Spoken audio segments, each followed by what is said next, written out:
Welcome, one and all, to episode 8 of D&Debates, the show where the four of us dorky D&D players and DMs argue our hot takes concerning all sorts of Dungeons and Dragons topics. My name is Corey. I will be today's moderator of the debate. I'm Scott. I will be arguing. I'm Amanda, and I'll also be arguing. I'm Jake, and I will be trying to argue. Perfect. So today's episode will cover none other than spells, an absolute cornerstone of Dungeons and Dragons and an absolute necessity for any campaign full of fantasy and magic. There are tons of spells in D&D, and especially for someone like me who has not played very many spellcasting characters, I'm eager to hear what the debaters have to say about spells, the good, the bad, and the ugly. Just a reminder, each debate consists of 3 rounds of questions, the first 2 of which are given to the debaters beforehand, and the third is left undisclosed so that the debaters must formulate their arguments on the spot. Now, a quick disclaimer for both questions today, since we'll be talking at length about how good "quote unquote" spells are. I think personally that the strength or capability of a spell is and should be proportionate to the spell's level. In other words, any 9th level spell is probably better than a 1st level spell per se, but I could see them as equal to one another in strength and value because of the spell level. Just wanted to get that out there before we start. Now, without further ado, let's get on with the debate. So I will roll the die real quick to see who goes first. Jake, you'll be going first on question number 1. So let's get started. I am someone who, as you all know, does not play many spellcasting characters, so I usually have to look to the internet or people who have played spellcasters before for advice on which spells I should take with any character that I make. With new players as well, it can be hard to pick just what spells to have in any campaign. So, as people who are much more well-versed in the D&D arcana than I am, what spell should I absolutely avoid at all costs? It should be noted that I'm well aware of the stink on True Strike, and I would never think to take it. So what other spell should I steer clear of no matter what? Jake, you're first. You've got 90 seconds to answer this first question with your opening statement. So go ahead whenever you're ready. Right. Well, I am going to not take the same route, I think, as my fellow debaters here. My spell is not a bad spell mechanically. I'm going to argue you should never, under any circumstance, take Revivify. I think the entire idea of reincarnation, especially at 3rd level, you get this as a 5th level caster, which is ridiculous. It trivializes combat, removes the tension of dying, and I don't think it makes any sense to law that some common mage might be able to just raise the dead. I mean, it is just 1 minute, but in combat, a minute is a long time. I mean, there are loads of terrible spells mechanically, but most of them have mechanical, like, situational uses. But True Strike, you've already said we're not talking about True Strike. I'm just saying that Revivify, I mean, I ban reviving magic, definitely at this low level in my campaigns. And I think you as a player should follow the rule of cool and take some fun spells instead of just using this spell, which frankly, I don't find very fun. I mean, you could come up with some homebrew rules to make reviving more fun, but by the book, I think Revivify is broken and should not be taken because it ruins combat and other things. All right, perfect timing there. Cool. So Jake, we have you arguing to not take Revivify. So up next we'll have Scott. You will be answering up next. So which spell should I steer clear of no matter what? All right, I have also chosen a 3rd level spell. However, I am focusing more on the mechanics. The spell that I have chosen is a spell that makes everything harder for everybody, the players and the DMs. It illustrates everything that is wrong with summoning in Dungeons and Dragons, and that is summon lesser demons. What you need to do is you simply say that you summon lesser demons. The DM then has to roll dice for what demons they are. They have a upper challenge rating threshold, and the DM then has to decide what they are, roll for them in the initiative order, and then add them in. It is worth noting that you do not control these demons. They attack everybody miscellaneously. The only way that you can avoid being attacked by these demons, who are all low-level things that basically just serve to maybe break your own concentration by sending lots of little attacks rather than actually having an impactful amount of damage on the enemy. The only way to avoid the threat of these demons is to create a small little circle made out of blood come from a humanoid killed in the last 24 hours. Because as we all know from our D&D experience, having the whole party shelter in a tiny, like 10-foot circle is exactly the strategy that you want to take in Dungeons and Dragons combat. It requires concentration. It prevents you from doing other cool things. I think that it makes everything harder for everybody and has no benefit. Time. All right. So Scott arguing for summon lesser demons to not be taken. Very well. Which leaves Amanda to finally answer question 1. Which spell should be avoided at all costs? When you're ready.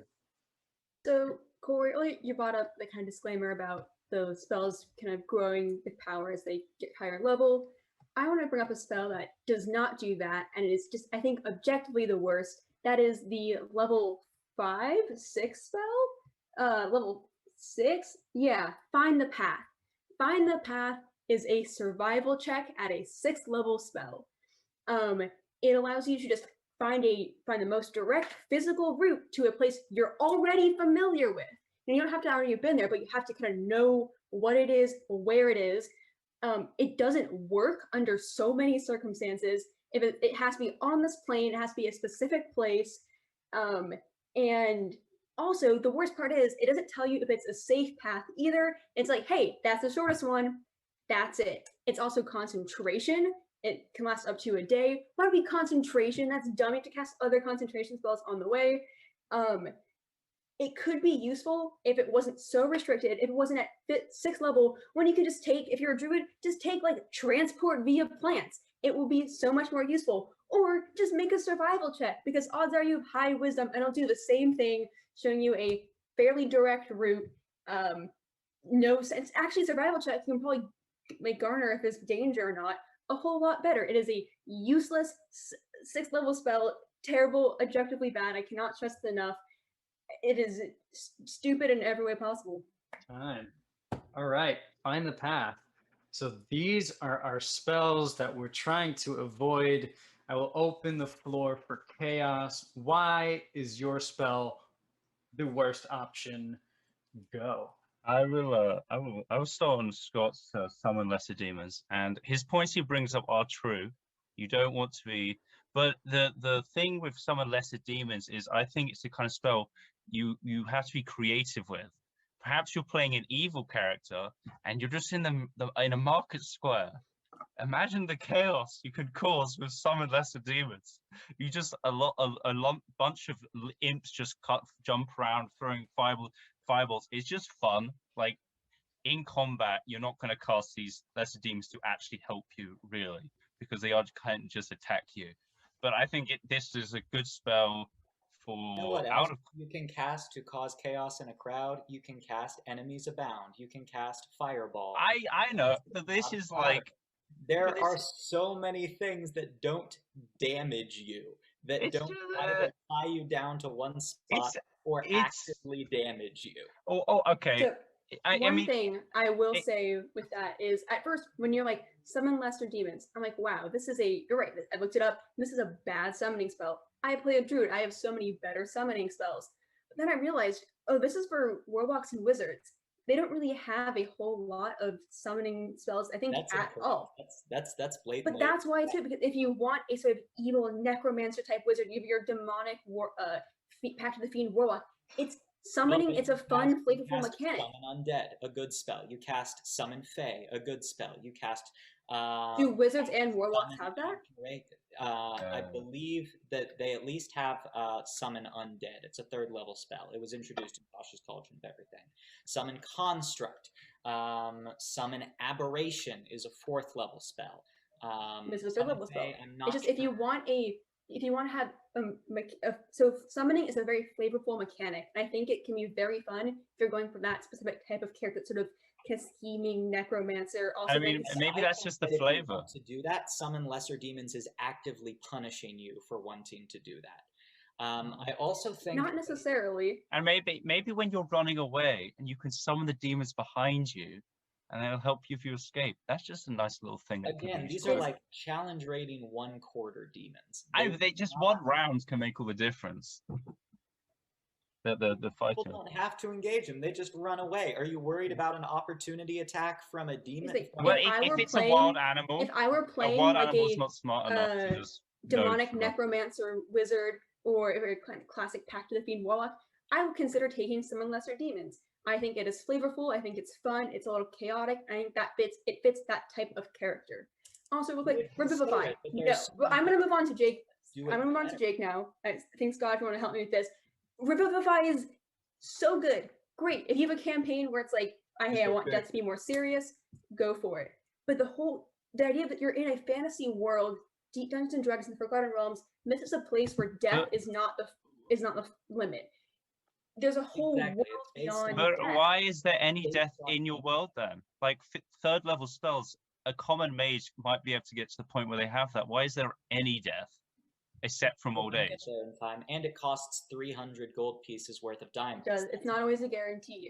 This is a world. It says Faustinus is level 8. He has never had more than 200 gold pieces in your campaign. There's a that's because I just don't give you money, but yes. So there's a real economic problem to prepping these diamonds over and over and over again. You can expect at a good haul to get like 900 gold. That's 3 revivifies, and you're against like.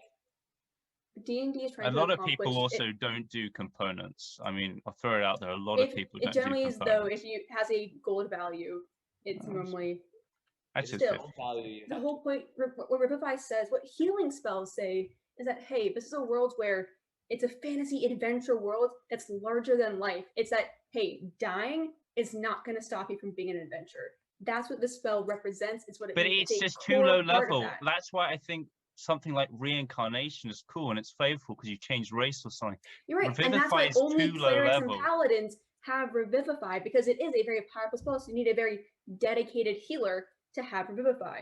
But it's like the ability to raise the dead is the same level as Summon Lesser Demons. I'm like, my friends. Well, that's a problem with Summon Lesser Demons. No, it's just problem with Revivify. You're right. It has its limits. Only a minute is not a lot. If you are farther away in combat, it's up to 1 hit point. So if you're doing it during combat, that person goes up. No, but you do it after combat. You do it after combat. Like, you let combat end. You let the person fail their death saves after combat. You're right. There you go. And combat don't go over a minute. So it also can't restore any missing body parts. If this guy if your prime member is smashed into the ground, it's not going to bring them back. That is very situational. If you want to kill your player, you're going to find a way to kill your player. But odds are the PCs don't want to die. They're going to revive themselves. But I think it removes the tension of death. Like, who cares about death saves anymore? It doesn't matter. It doesn't matter. In the campaign you play, there is not a cleric nor a paladin in the party at this point. Death matters to us. We have seen so much player. Well, I know, but this is for when there is a cleric or the paladin in the past. Okay, so when Red got yeeted off the side of the bridge and fell to the bottom of a 1,000-foot cavern, let me just revivify her real quick. Right, if you want death to be a serious thing, you as a DM will make death a serious thing. If players want to live, they will take Revivify because they want to live. It's dependent on the campaign because, like, sure, you can say Revivify is be allowed to do this, and if somebody was like, you can't take Revivify in my campaign, clearly I wouldn't argue with that. But the thing is, we have these many campaigns. I've run like short campaigns that are heavily based on the characters, where it's like these characters die if they are at the very end. I want players to be able to revive people so that the plot of the thing can happen. Imagine you have like a whole chapter of your campaign based around a character you have coming up, and they die against a couple of bandits because they coup de grace, or a minor mage because they coup de grace them with a magic missile to make them fail all of their death saves. Also, doesn't Tomb of Annihilation, the whole curse in it, that rides off this idea of like that revivify is a thing that people are brought back to life and use that power often. Okay, I admit it obviously depends on the campaigns. There is like every single, like find a path could become one of the most overpowered spells in the game in a certain campaign. Yeah, okay, here we go. I'll throw out a situation where find a path is ridiculous, is very good. Say you all get kidnapped by a bunch of trolls and taken to the deepest, darkest hole of a cave. Survival checks aren't going to help you out. How are you going to get a survival check through a tunnel? You can just find a path, go to your house or anywhere on the anywhere you know, and you just got your path out of there. It is a 6th level spell. If you are not using find the path to get out of this cave. You are what? No, you're using, I don't know, move earth or something, or like transport via plants. What? Wind walk. I'm just reading off spells. I don't see how that would solve this. I agree problem. that all of those would get you out. You could tunnel, you could like move out. With the wind walk is great transportation spell. You get to just like fly around invincibly. Here's my thing though. Find the path, yes, it's useless. It's useless. Sure. It's not actively bad for you to cast it. It doesn't make your situation worse except by expending the spell slot. But find the path isn't fun either. You have one less spell slot, and your situation is the same as it was. With mine, you have one less spell slot. The DM is frustrated because they have to flip through everything and then roll a bunch of initiatives. All of the players have to wait for their turns more because these fucking imps are doing nothing but like, I'm going to zap a party member. And you're starting to take damage and fail and have to make concentration saves because there are just these tiny little things disrupting the action economy for them. But at least that does something, and it adds, the positive is it adds flavor. Find the path doesn't do anything at all. It is a waste of a very high level spell slot that does nothing. Not even a survival check. I think it does abuse this situationally. Like it is a terrible spell, but situation, and it's a what is it, a bard, cleric, druid spell, and you prepare spells right. You don't have anything prepared. Just never prepare find the path unless you're in the situation where it's not like well, I don't know spells enough. Only on prepared casters unless you decide to take it as magical secrets for a bard. It's not meant to be a spell that you learn. Right. So okay. So then if I'm in that whatever goblin cave and I was just kind of in there, I'd have to spend the night there so that the next day I could be like, I'm gonna find the path out of this cave, even though I could just probably teleport because we all have 6th level spells. I just hate the spell so much because it's so bad. I have told my players, hey, you're traveling to this place. You can take path A, which is shorter but more dangerous, or path B, which is longer but less dangerous. Me saying that as a DM, which I do all the time, is already more than what Find the Path provides. All right, we're going to call it on the chaos and go into closing statements. So just, why, just with your closing statements, why is your spell the worst possible spell to take out of the 3 presented, and why are the other 2 more worth taking?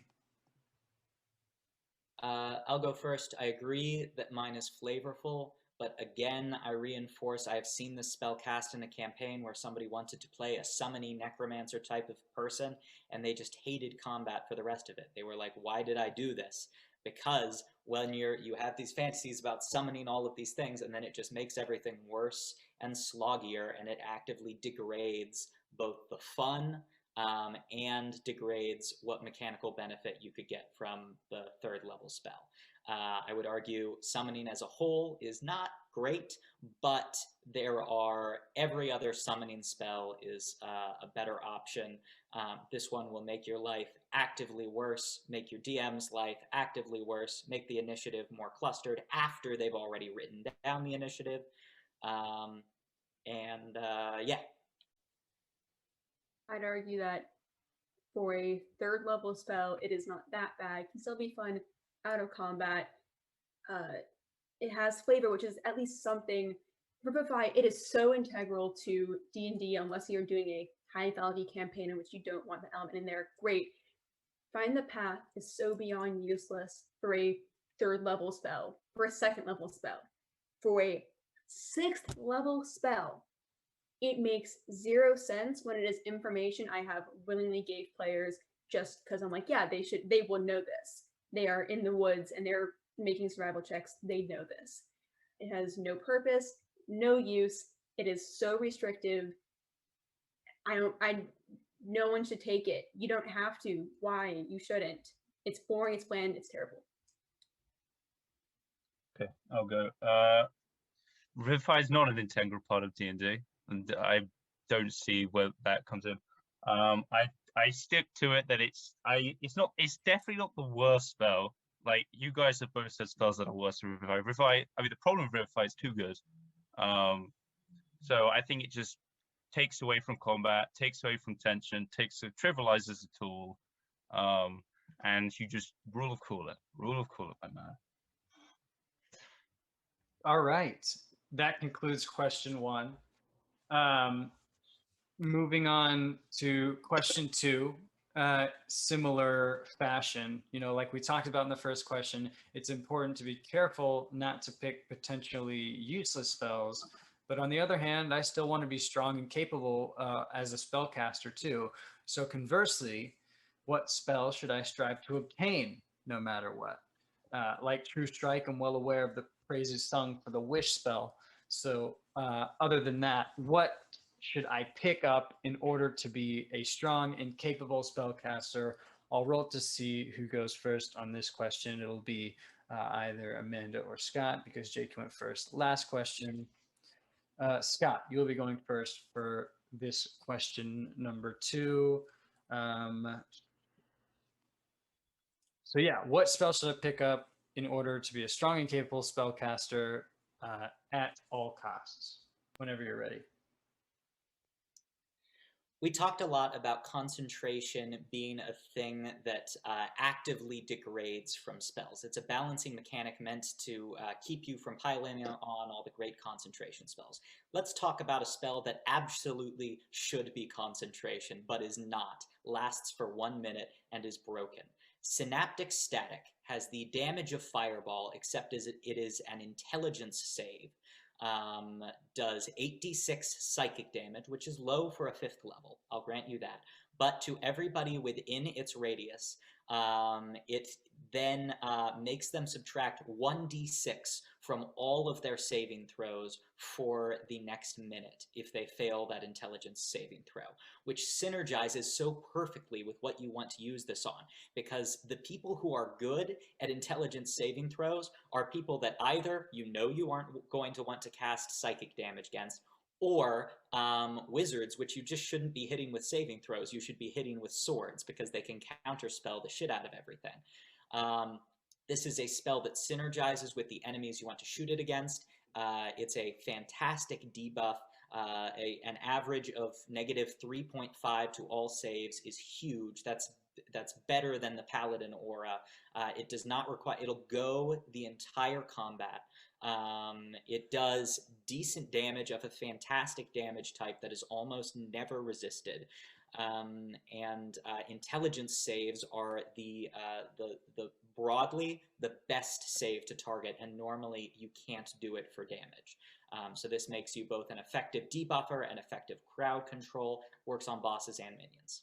All right, it's time. I went over a little bit, so we'll have 145 for the other 2. Amanda, you will be going second for this question.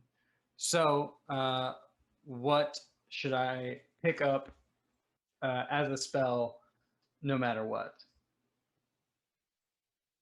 Corey, I cannot stress this enough. Full-heartedly believe you must always pick up Cure Wounds. It is the most used and useful spell in the game. And I'm not saying that as someone who always plays the healer. Like, there's a reason why I always play the healer. It's because you are useful, you are always needed for something, you're always casting it on yourself, on for others. It is a solid, it is like the go-to healing spell. It stacks with, as you increase the spell slot, you get at level 1. It's always there, it's always needed. Your party will always thank you. Healing is just so important because in majority of fights, you're taking damage and someone needs healing. It's not a huge damage dealing spell, it's not as cool and as epic, but it is so useful. And if you want to be a strong and capable spellcaster and strong and capable party member, you want to take a healing spell like Cure Wounds. It's D8 per level essentially. It is just solid. It can be used in and out of combat, which is also pretty great. Healing, it's outside of combat, you heal some sick old man who then gives you information about things. It's just great. You can't always rely on like potions or scrolls, like a paladin with lay on hands. It's just the go-to. It is fundamental. It is so important. That's it. Just take Cure Wounds. Be a healer. Be the best member of the party. All right. Cure Wounds. Call that a classic. Very well. So then lastly, with Jake, we'll have your opening statement as to which spell I should always take. Right. Did you ever want a second you, Corey? Or maybe you want to clone one of your companions? Maybe you want your own pet version of the BBEG, or maybe you just want a pet Tarask. So I will propose to you the single most powerful spell in the game, including Wish. Is better than Wish, for a reason I'll tell you. But I'm going to propose Simulacrum, the 7th level spell, completely broken. I mean, Scott put forward a great spell, but why not cast that twice in a round with Simulacrum, or twice? And it's not just really powerful in combat, just the fact of having 2 of you is very powerful. I don't think I need to explain why that is so powerful. But out of combat, the amount of shenanigans you can get up to is ridiculous. Like, maybe you want to go assassinate someone, you have your Simulacrum go to a dinner party, so there's the 2 of you, and then you have an alibi. Or maybe here's why it's better than Wish. If you get the hair of like an Enfriti or something, and you just can Simulacrum spam the Enfriti, you get 3 wishes a day for the rest of your life. Therefore, it is better than Wish, if you can do that. If you want to find some really powerful thing to Simulacrum, you can do Legend Lore, look for somewhere some ancient battle was, find like the horn of some big ass demon or something, and then just make your own copy of it.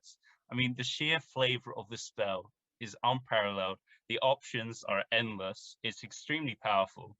And it's just, you'll never run out of things to do with this spell. It isn't just a take damage, do this. It's just loads of things. All right. Simulacrum. Cool. So now we have those spells out there. I'll open it up for chaos. What's the best?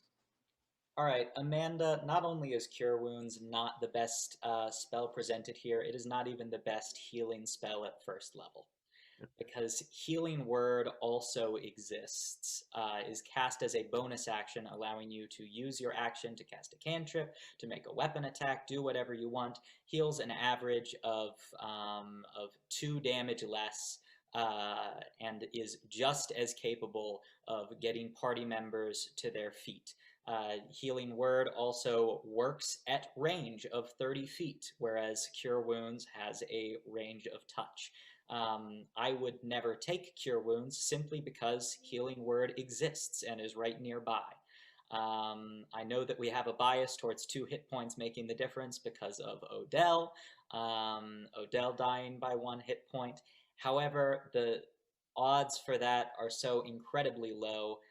This is a much less expensive way, because casting Cure Wounds costs your action and your movement to get over there.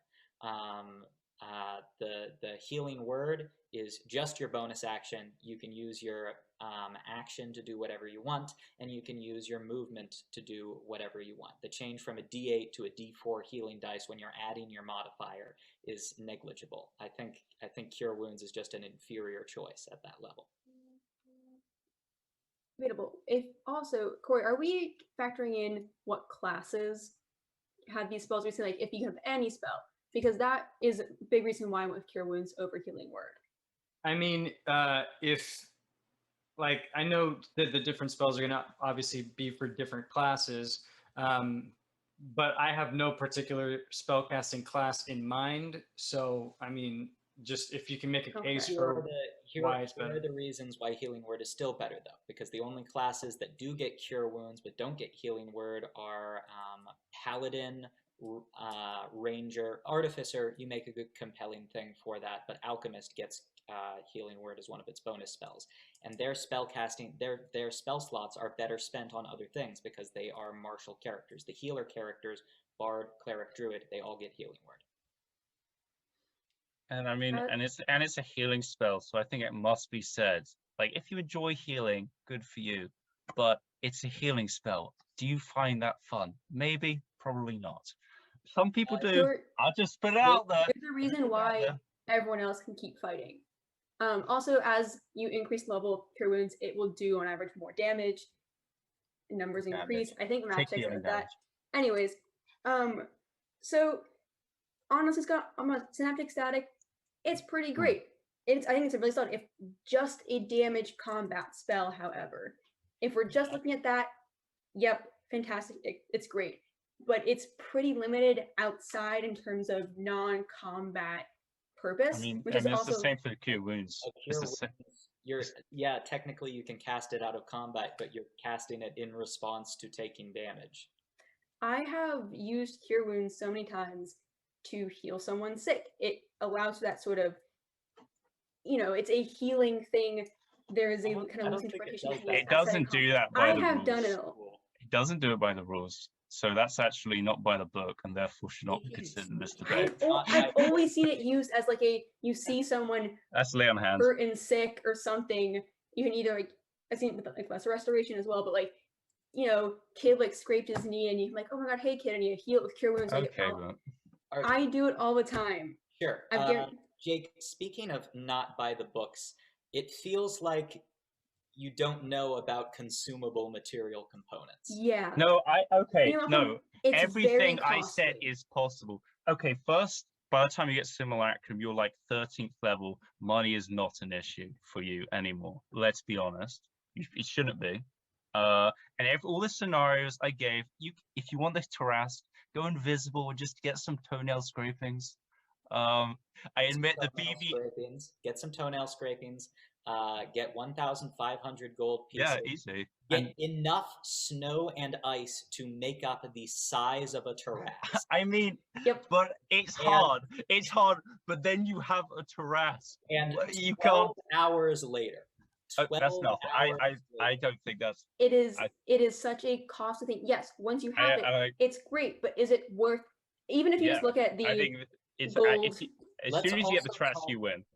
You just win D&D. Hit points, including but you just do it. Okay, the Tarrasque one. Hit points for it is to spend 100 gold pieces and an hour per hit point in a special lab. Yeah, okay. The Tarrasque is an extreme example, but if you just clone yourself, it's definitely worth it. Just you can have your Simulacrum be on the heavy defense and just cast your spells. Maybe he can sit back and cast spam or cast Synaptic Static. Or whereas if you have 2 Synaptic Statics up, that's minus, what is it, 7 to spell saves?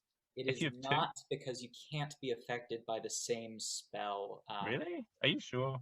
Yes, I am sure. I have tried to abuse it. Okay, they can do a different thing then, but it's beside the point. And then, I mean, it just does so much. And you guys are talking about only having in-combat uses. I think the in-combat use of this is undeniable, but the number of things that you can do outside of combat spell is just gone forever. You do have that, but also there's not a whole lot that can be if you're looking at that, then you're trying outside of combat. There's so many cheaper ways to like duplicate a person, or pretend you're someone else. There to is do no that easier way in to terms of like illusion cast magic, spells and things. in terms of illusionary things, which is Well, what the people I would don't know. mainly serve outside of combat. The scenario I gave of you going to kill someone while your simulacrum does something else, you can't really do that with an illusion because I think you have to see the illusion. It Or unless I think you can. You can also like have someone else do alter self. having played I once played a wizard and a paladin at the same time, and the wizard simulacrumed the paladin because I wanted to. Very fun, ran into a lot of issues. First off, the simulacrum died fucking instantly because the boss took like 4 attacks on them and they were dead. Second off, it was conjured without equipment. Because simulacrum. I mean, the best use of this is definitely not a martial character, probably, right? It's going to be a spellcaster if you do it, and you are going to be a wizard with simulacrum, so you can just But put then dies quickly because they have half the hit point. But they don't charge. And you all still kicked my ass. Huh? You remember that one shot where the President's Day one shot? The President's Day one shot where I cast simulacrum on myself with wish. We were level disregarded all of the downsides that I'm talking about, and you all still kicked my ass. Well, we didn't kick your ass. You kicked our ass. We couldn't get to you. I mean, your simulacrum wasn't the thing that made that, but we had to focus by the simulacrum constantly. You know what spell that when almost 99.999% of the time when it's cast, it's like, yeah, that was a good use of that spell. I don't regret casting it. When it's an action and spell slot to heal like 3 hit points, yeah, then it's a good use. It's not good for the action economy. It does one thing, and if we're arguing about the best spells that you should absolutely take, it's got to do more than that. Cure Wounds is fundamental. It is a core thing. Like what spells you should take. You don't need it. Cure Wounds. You don't need it.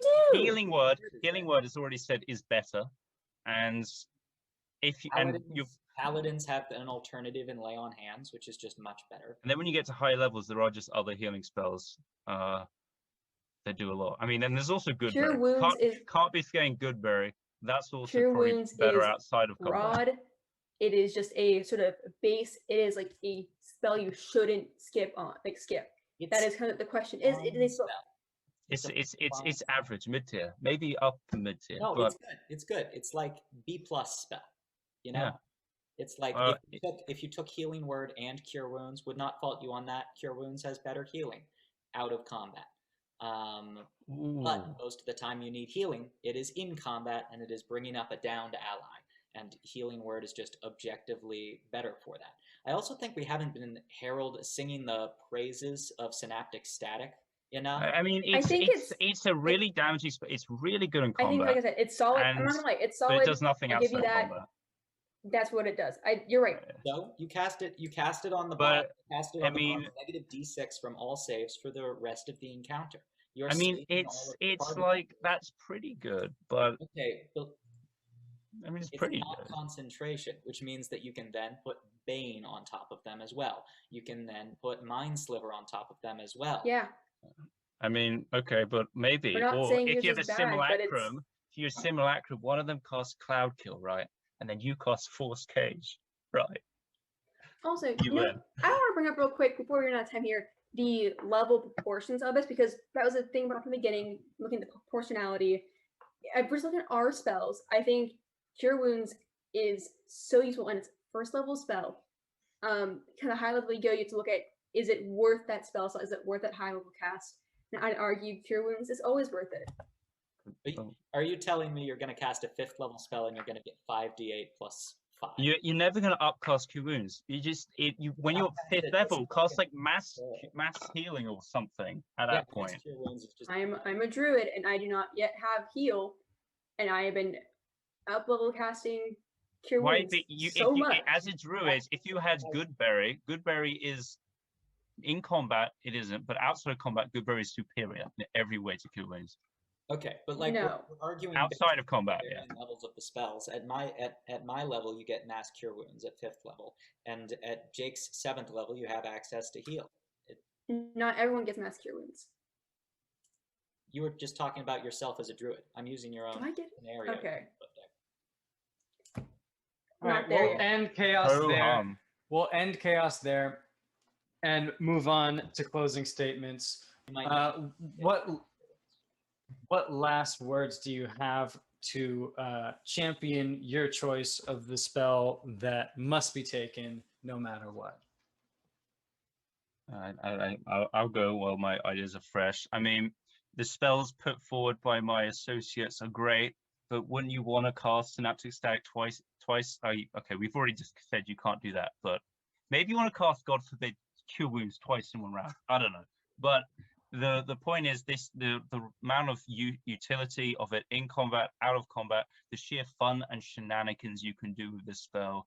Resources it's not going to be an issue. Like, there's so many ways you can make money at this higher level. I mean, the simulacrum itself can make you profits, and I mean, I already put forward that Infreety thing. So I think this spell is extremely good in combat, extremely good out of combat. It's very fun, and that's all I've got to say about that.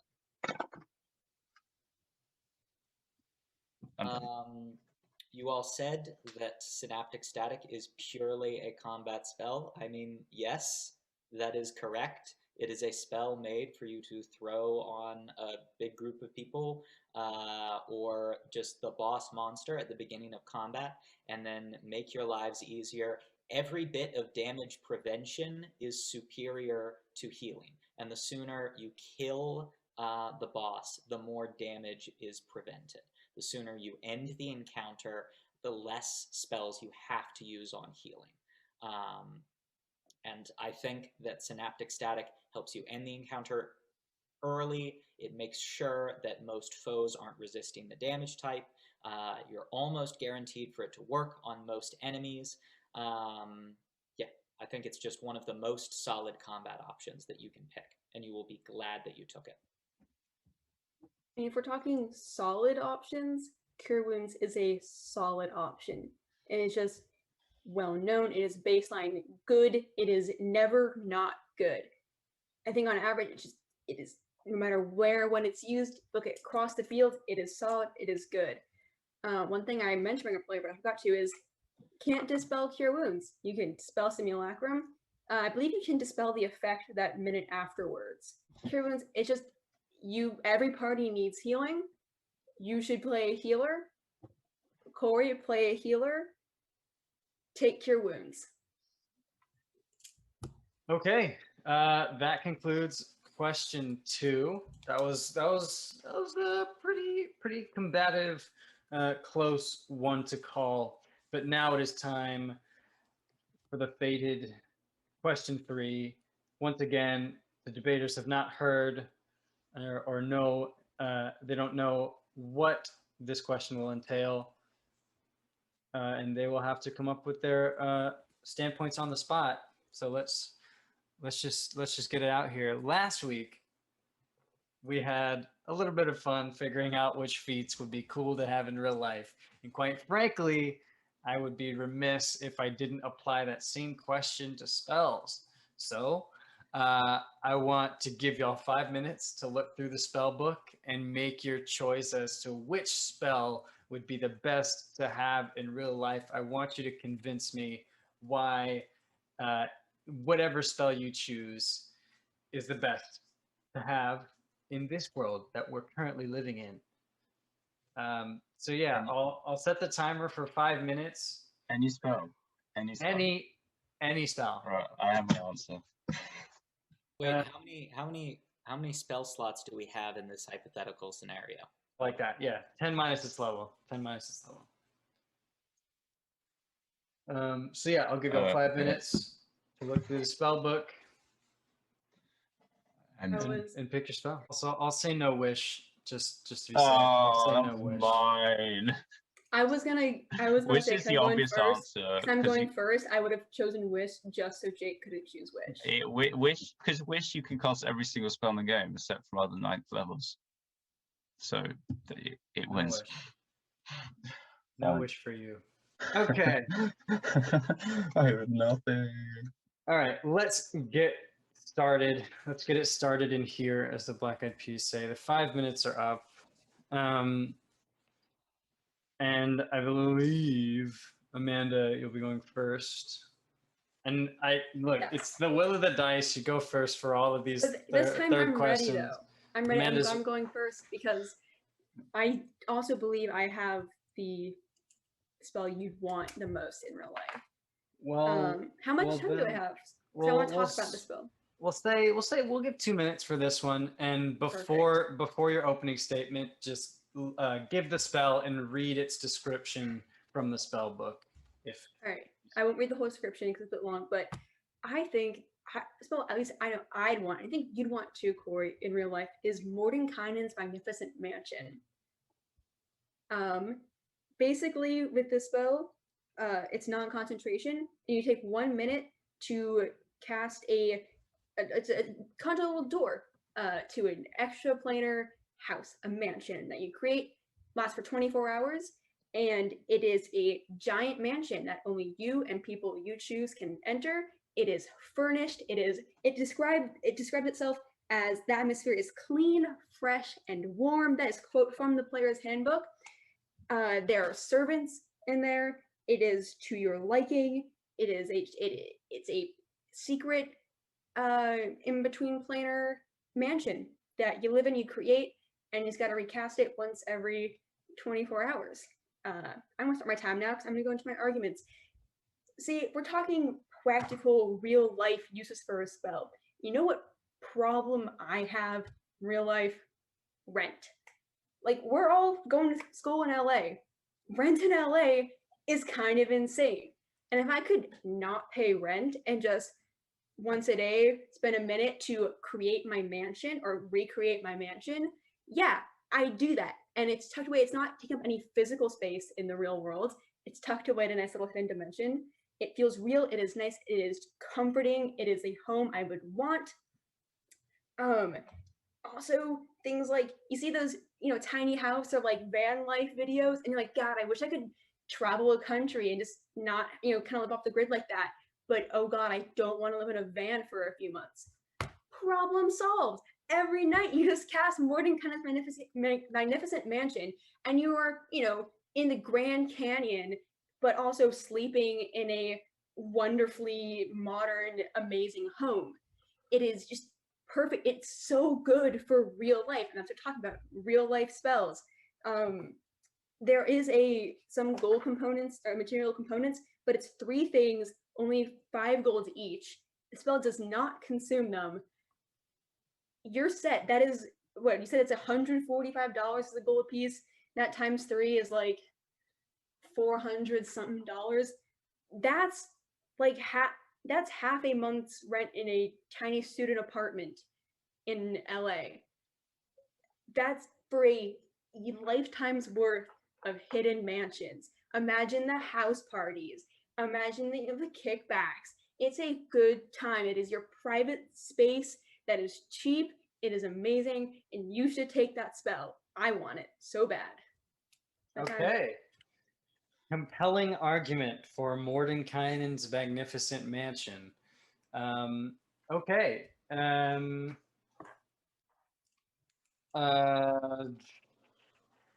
Jake, you have not gone.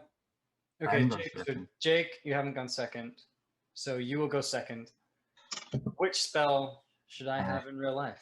Am I reading a spell before the time? Yeah, first read the spell from the spell book, and then start your argument. I mean, there's so many spells I want, but Amanda kind of inspired me because I want a house too. But this really depends on your architectural taste. But I'm going with the spell Temple of the Gods.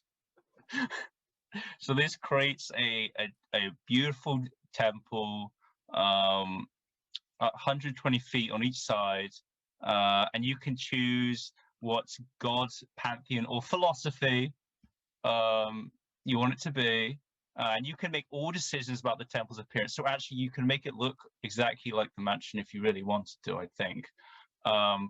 but it rejuvenates you by helping you heal. People can't see you. It truly is a private space. You're immune to divination magic when you're in here, and you can also protect yourself from fiends and undeads if there is suddenly an apocalypse. And like Amanda's spell, the component is nothing. You just need a holy symbol. But that's what the spell is. It's actually quite long, but I'm not going to read the whole thing. So I guess I'll start my argument. Well, yeah, like the mansion, this is you can avoid rents by making this beautiful temple and make it look as you like. It could be make it like a Greek villa. Maybe you want to make it like ancient Parthenon. Maybe you want to make it look more modern. It's down to your taste, really. But I think it's better than the mansion. Well, firstly, because it truly is your private space. No one can see inside of it. No one can even, well, no one can enter it either. And as I said, if there's an apocalypse, you're all cool. You're all cool. And it can't be dispelled. I don't know if the mansion can be dispelled. This cannot be dispelled. And if you do it enough times in the same spot, it becomes permanent as well. And it's all shiny, beautiful. Oh, it also smells very nice. It actually says this. The smell of burning incense fills the air within, and the temperature is mild, which I think is pretty nice. But you could always ask there to be air conditioning or heaters if you would like. But I think some people just want a more have a different architectural taste. I think the temple would be cooler, and yeah, it also extends into the ethereal plane if you want to take a holiday there. That's up to you. That's what I've got to say about Temple of the Gods. Okay, Temple of the Gods. Also very compelling in a lot of similar ways. Cool. And then finally we've got Scott. What's the IRL spell? Leomund's tiny hut. Yeah, so unlike Mordenkainen's magnificent mansion and worse Mordenkainen's magnificent mansion, I'm going to pick an option that is something you'll want to cast to help you with tasks throughout the day. This is not a living thing. This is something that will just be routinely useful for every time you need an hour of productivity, and that is skill empowerment. Let me read the spell for you. Your magic deepens a creature's understanding of its own talent. You touch one willing creature and give it expertise in one skill of your choice until the spell ends. The creature doubles its proficiency bonus for ability checks it makes that use the chosen skill. You must use a skill in which the target is proficient and that isn't already benefiting from an effect, such as expertise, that doubles its proficiency bonus. So what you do is you take something that you are good at, something you are pursuing, presumably, and you go ahead and just make yourself incredible at it. You're ruling. I've started my arguments, by the way. Your ruling was that because we could cast 9th level spells, we had that 17th level and above proficiency bonus of +6. That means if you have a measly +1 in a stat, you are looking at a +13 to all of your checks.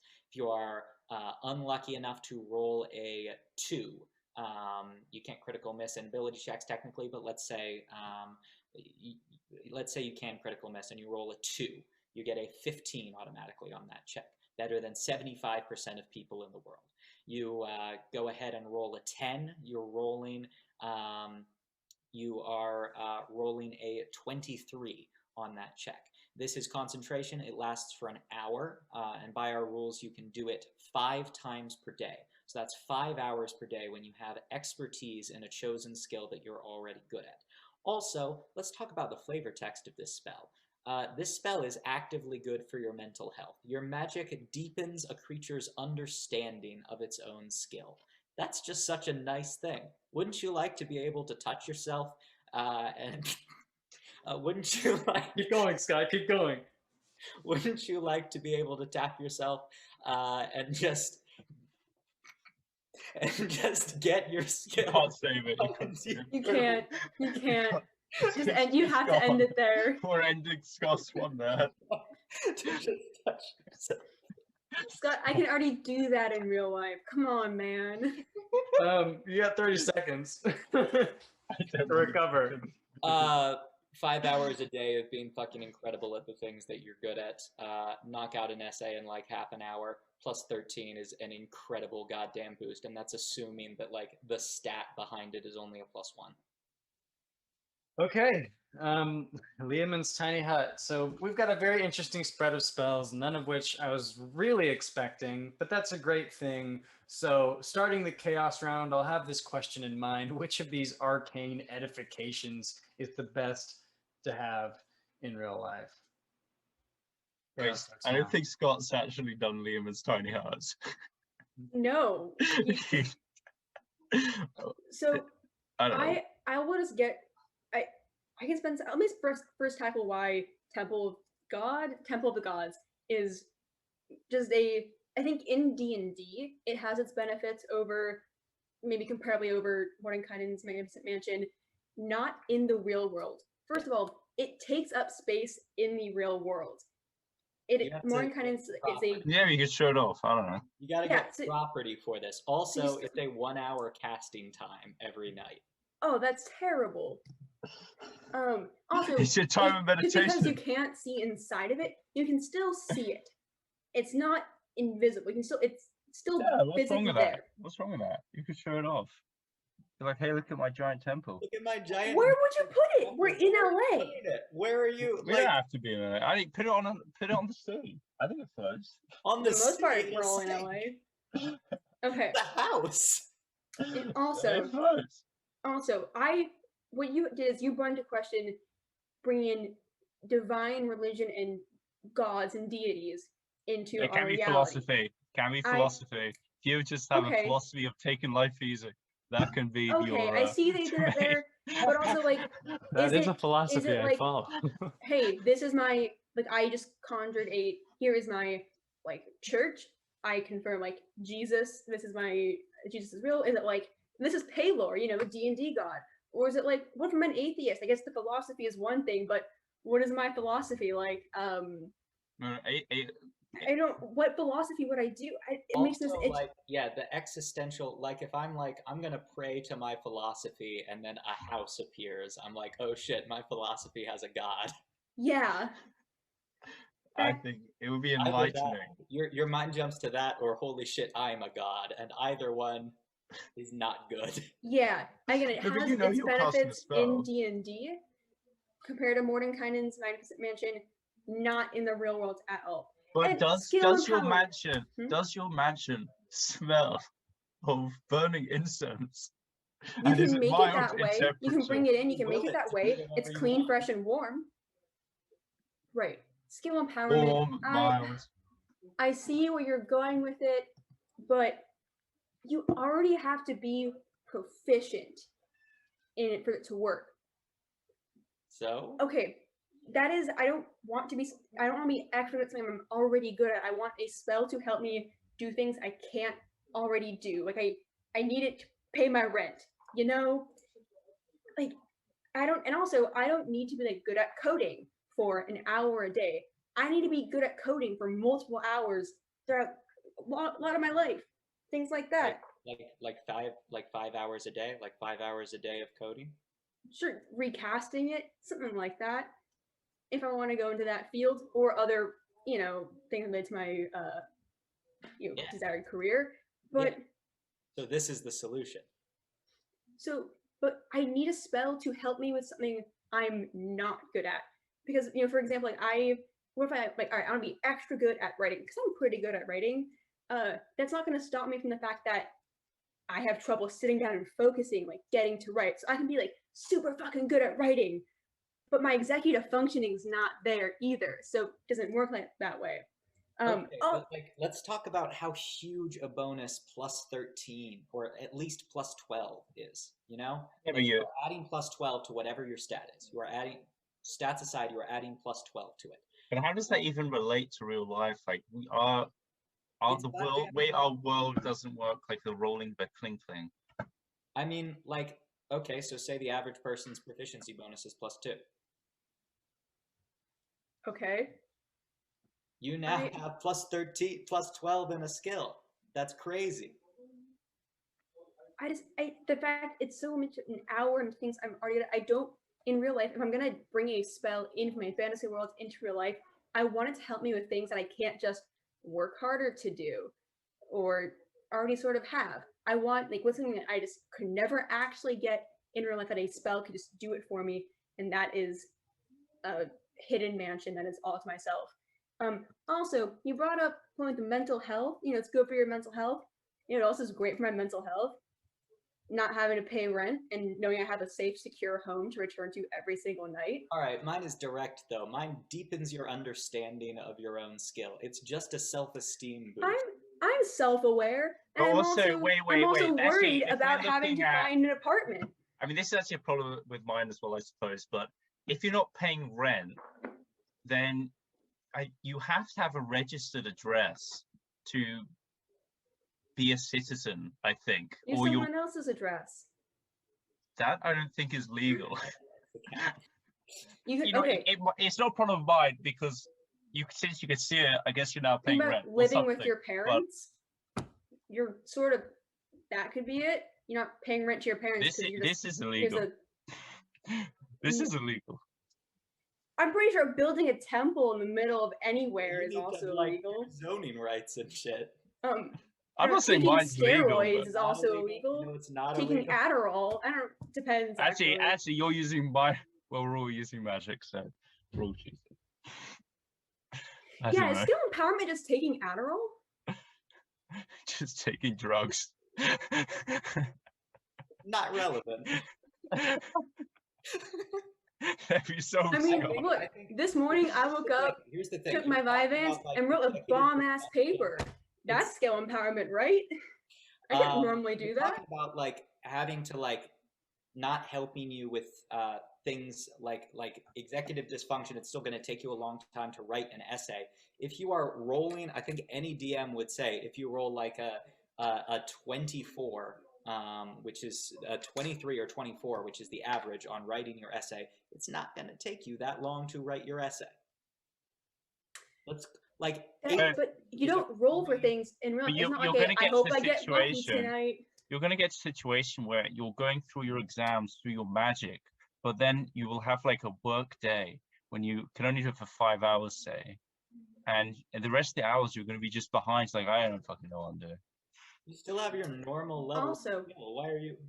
Skill empowerment is also concentration, meaning I have to be concentrating on the spell and also what other tasks I'm working on. There's not there's no mechanic in D&D that's like you have disadvantage on intelligence checks when you're concentrating on a spell. Right, but in real life, I'm not making intelligence checks. I'm making can I get my ass to sit down and write this paper check? It's just the word concentration. It's not like. See, but concentration has more of a real life meaning than with skill checks. Don't mean as much in real life. It's the same sort of thing. That's not true at all. All we do in real life is skill checks. It's not as random as you think, as if we're trying to make it out to be. Because we all I mean, when you write a. Here's the thing. In real life, if you roll a 7, if you get a 7 on a skill check, that's still acceptable. In D&D, you still they all have all these high stakes skill checks. Which is why we don't notice it as much in real life.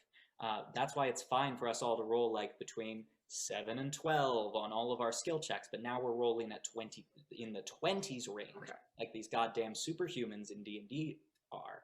I just want to bring up this. The whole point of using these skill empowerment in real life is to get better at your craft, your trade, to maybe get a better job, to make more money, to be more happy in your job, to make more money, to get a better house, to live nicer, to have more income. Wouldn't it be nice to be able to kind of skip to the end right there and be like, hey, no matter what I'm doing, I'm going to have a nice house. I'm going to live comfortably. Well, that depends on what you want out of life. If you just want to take it easy, then the mansion's great. But some people want to actually get involved with society. You can't have a paid job if you don't have a address. I mean, you could cheat still have an address. There's ways to do it. How do you think van life people do it? I haven't watched van life videos a whole lot, but they do something. They're legal people. and they're just traveling the country in a van or like a bus or something that they redecorated with their parents' money. Yep. Here's the thing.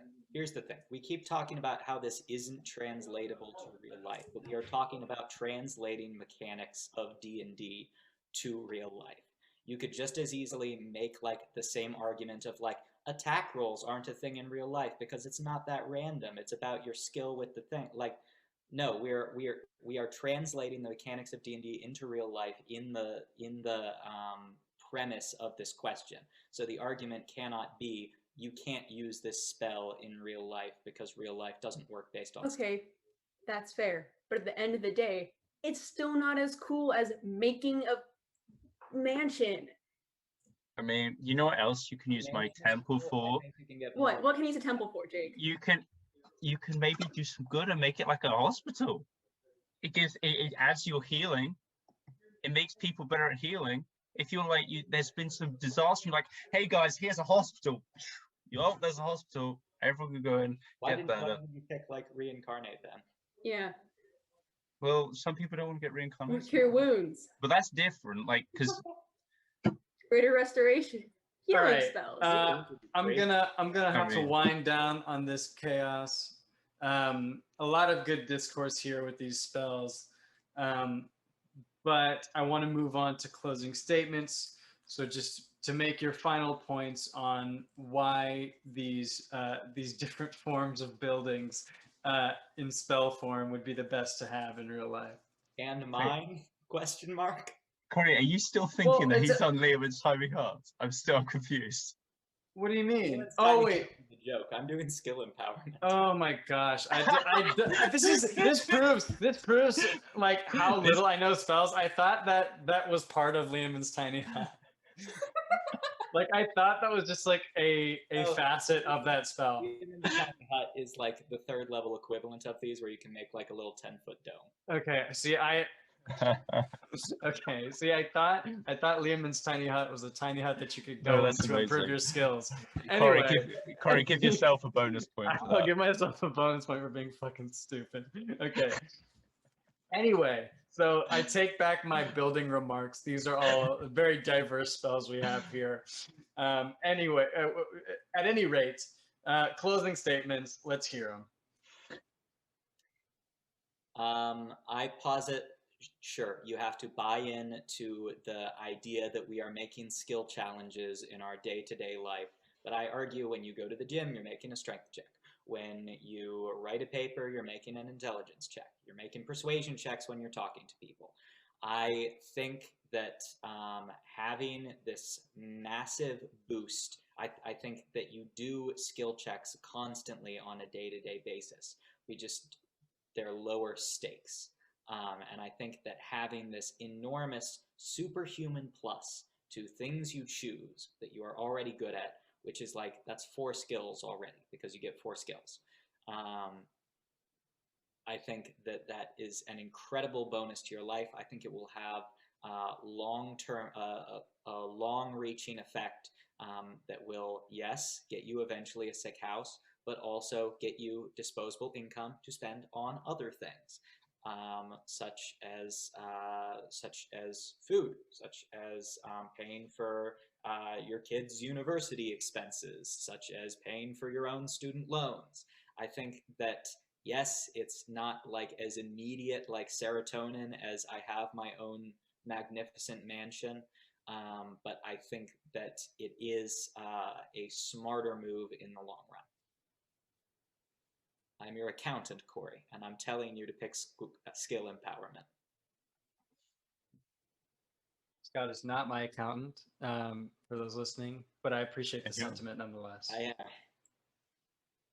You will be, maybe. I don't know. I'll throw my final words here. I'll say Temple of the Gods, it's worse. Magnificent Mansion, especially in the context of the real world. I think skill empowerment, almost a little offensive. Like, are my own chops not good enough? And my own ability just not good enough to be successful? That's what you're saying? Scott, you offended me. I think the mansion just... talking to you. Corey's the only one who gets to be offended. Corey, are you offended? No comment. I am an But impartial I do want you moderator. to know you offended me regardless. So basically, the whole point is that rent and buying a house, all these things is one of the biggest, just universal burdens of reality. And to have a spell that could just wipe that away, it's pretty amazing. And I still want to work towards things. I still want disposable income for other things like foods or other forms of traveling, kids, family, whatever. Yes, I'm still going to work towards that. But just having this luxury is pretty nice. It's pretty good and would solve a lot of my issues, all my mental health issues for sure. I could choose to do whatever I want. I'm going to have to succumb to the capitalist grind mindset of society. And I can just live happily knowing I have a mansion. Corey, you can live happily knowing you have a mansion to return home to every single night. Again, also no environmental effects. It is just perfect. It's just a little pocket dimension. It's the spell for reality. Okay, I'll throw out my closing remarks. You know, I'm gonna stick with the temple that you can do so much good with it, Corey. Do so much good with it. Like, yeah, it also provides you housing and all that, and maybe it's not, you don't get servants and the such, but with the temple you can be walking around the world giving your foreign aid. Here guys, shelter. Here guys, medicine. And you know, and it's pretty fun. It's a nice place to live. You can make it look however you want. I mean, yeah, you'll have to deal with like land and stuff, but I don't know, you could become famous for that guy who goes around with a portable health place. I don't know, just sounds fun, really. I mean, the mansion is like you're escaping from life. I mean, do you really want that? Do you just want to disappear every day from existence, basically? Because that's what it is. Yeah, because it's a portal dimension or something. Yeah, basically. Anyway, So that's my you can't closing get remark. kidnapped? Anyway, that was my closing statement. I'm just continuing talking until I finish the sentence. Okay. Sentence done. As concludes our debate today, I will tabulate the scores really quick. But many points well made. I feel very enlightened in the world of spells that that we've talked about this today, and I've learned a lot. Words, fill in time. Like starts a trend where the third question is IRL. Just Yeah. from now, we should just prepare. Yeah. I mean, I just feel like it would have been a missed opportunity for spells to not do that.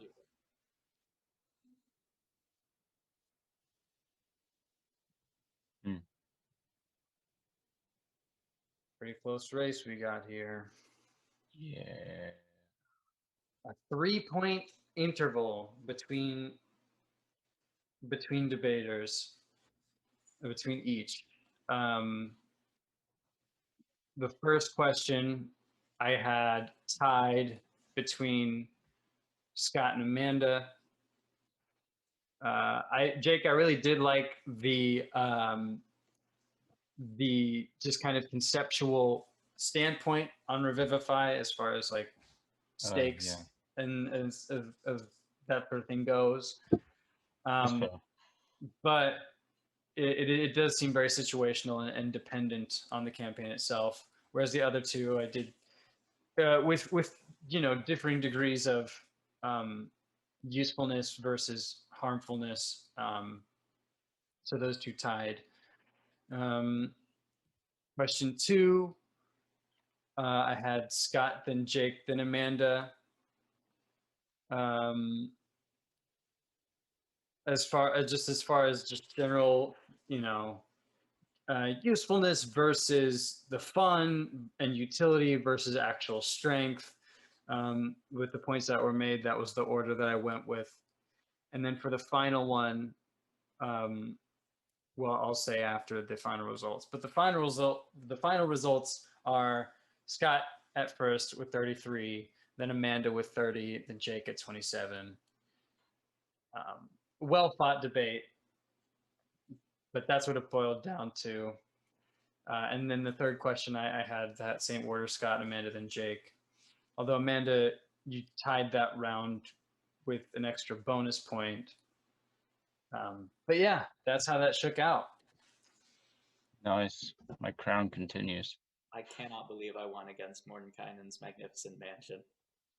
Yeah, And then how? I said that, and I thought, I was like, I'm so stupid. Well, there was a good point made just practically that Jake made that I gave him a bonus point for the legality of it.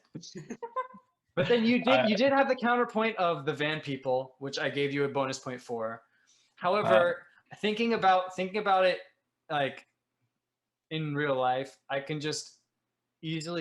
see myself more easily, or anyone for that matter, more easily using skill improvement now that I know it's not Lehman's Tiny Hut. And also, at first, I believe I had it like kind of like a three-way tie until I realized Lehman's Tiny Hut was not in the equation whatsoever. Yeah. But yeah, I am a bit baffled of how my boys Simulacrum did not win. it got is second. It got Costly. second It's in that costly, man. the cost was a big thing too. It's hard to cast in a campaign. I take Wish and then use Wish to cast Simulacrum without using the components or the 12-hour casting time. fair enough. I'm surprised I didn't take that last round too. What over? Well, it was close. what it is. You tied the last decide. round, Amanda. You did tie the last round. But I didn't win. You know. Well, that's how the cookie boils. Synaptic Static got some appreciation on this one. Yeah, spread the word. Is that a wizard spell? Should I take in your campaign spell? It's a lot of spells. Yeah, I looked it up. A lot of classes can use that. Okay. Just for Scott, I'll go around and spam it. Warlock and Wizard, I believe. Just for you, Scott, I'll go around and spam it. Anyways, if we can learn anything from this episode, it's that you should play healer and you should take cure wounds. I don't care if I got third in that round. I don't care if I got third. You should take a healing spell. Just take a healing spell. Just go hardcore. No healers in the party. Do it. Don't do that. Do it. Don't. Absolutely not. And I am currently doing that in a campaign, and we had to adopt an NPC cleric. Do it. With that, thank you for listening. Thank you for listening. Who really won this debate? Who really won? Again, why was it me? Let us know in the comments. Worst spell, best spell, spells in real life. Let us know your choices. Thank you once again for listening. This has been episode 8 of D&Debates, and we will see you all next episode.